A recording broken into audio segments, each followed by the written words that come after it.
Hello everyone, this is Dr. Vatsalya from Divine Veda. I hope you guys have watched my previous video on rheumatoid arthritis, its causes and symptoms. In this video, we will be discussing the treatment aspect of rheumatoid arthritis according to Ayurveda. Along with it, we will also see how yoga practice is also going to help in joint pain. And at the end, we will be seeing some of the home remedies for joint disorders. As explained in previous video, rheumatoid arthritis is an autoimmune disorder according to the modern medical science, and in Ayurveda, Amavata is considered to be in close resemblance to rheumatoid arthritis. And Amavata is caused due to the low digestive power, intake of incompatible foods, and practice of incompatible lifestyle. Now let's see the treatment principles explained for the same. The first principle is Langhana. The term Langhana means to bring lightness to the body.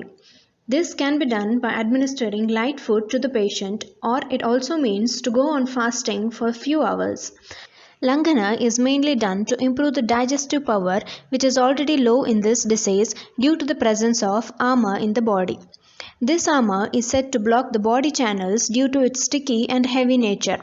It is also called a metabolic toxin, which is caused due to improper digestion of the food, further leading to hampered metabolism in the body.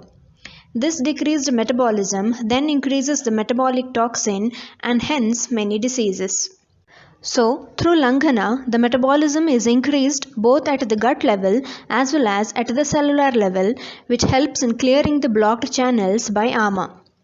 There are 10 types of Langhana explained in Ayurveda, which include Deepana and Pachana, which is increasing the digestive power of the body. Next is Shodhana therapies, which are 5 in number. Next is Atapasevana, also called as exposing to sunlight. Maruta Sevana, exposing to wind. Upavasa or fasting. And lastly, Vyayama or physical exercise. The next principle is Svedana or dry fermentation. Dry fermentation is particularly advised in this disease, and oil massage is said to be avoided in Amavata in its early stages. This is because Amavata is considered as disease prominent with unctuousness or snigdhata, which causes heaviness and stiffness in the joints. If in this condition oil is applied to the joints, it may increase the pain and other symptoms of the joints. Hence, Svedana with dry substances is advised in early stages of Amavata. Giving dry fermentation to the affected joints helps to liquefy the sticky and heavy Ama and improves the blood circulation locally, thereby bringing down the swelling or inflammation present. This Svedana can be done using sand, rock salt, sesame seeds, horse grams, or even flax seeds. The next principle is improving digestive capacity, also called as Deepana and Amapachana. This principle mainly helps to improve the digestive power, which is seen to be less in Amavata.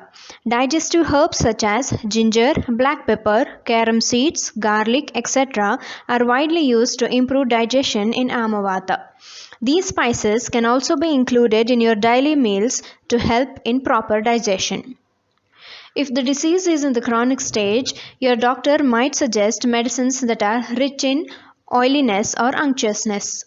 This is mainly done because in the chronic phase, the joints tend to get dried due to lack of synovial fluid in the joints, which is required for lubrication.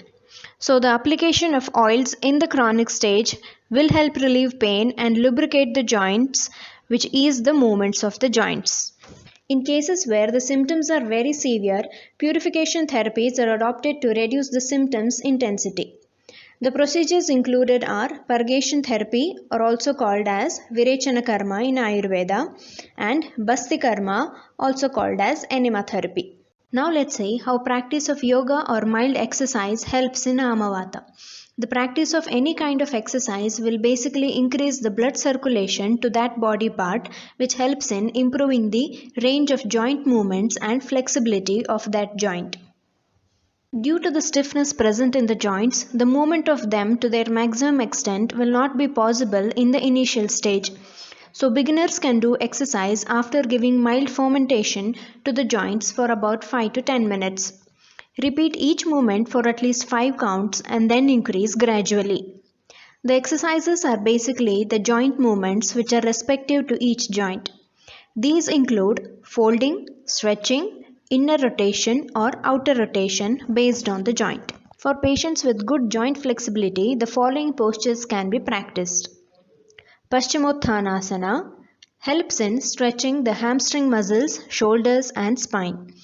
It also improves digestion and relieves stress.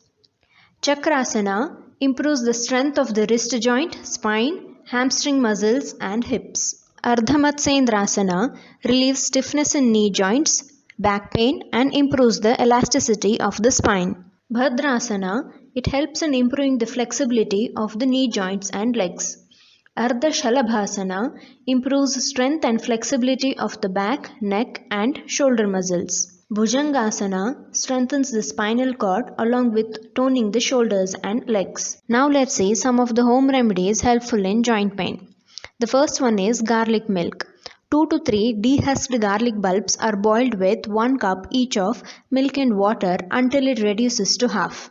Sip this garlic milk in hot condition twice daily. Next one is castor oil. It is considered the best medicine in Amavata. Mix a teaspoon of castor oil in milk or hot water. This can be taken either at bedtime or early morning on an empty stomach. It acts as a laxative as well as relieves pain. It can also be applied to the affected joints to relieve pain and swelling. Next home remedy is spiced buttermilk. Take about a glass of buttermilk and add ginger garlic paste as per your taste with salt and have it daily as a post-meal drink or even as a separate drink. Practicing hot water intake on a daily basis, either plain or by adding coin-sized ginger to it, will help improve the digestive capacity and also relieves pain. Lastly, let's see some of the dietetic substances which can be included or excluded in Amavata.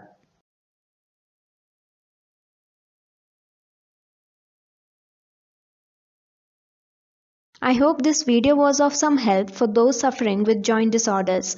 Do follow the remedies explained at home and give us your feedback in the comments below. Don't forget to share this information with your friends and family and do hit the thumbs up if you like this video. Until next time, take care and thank you for watching this video.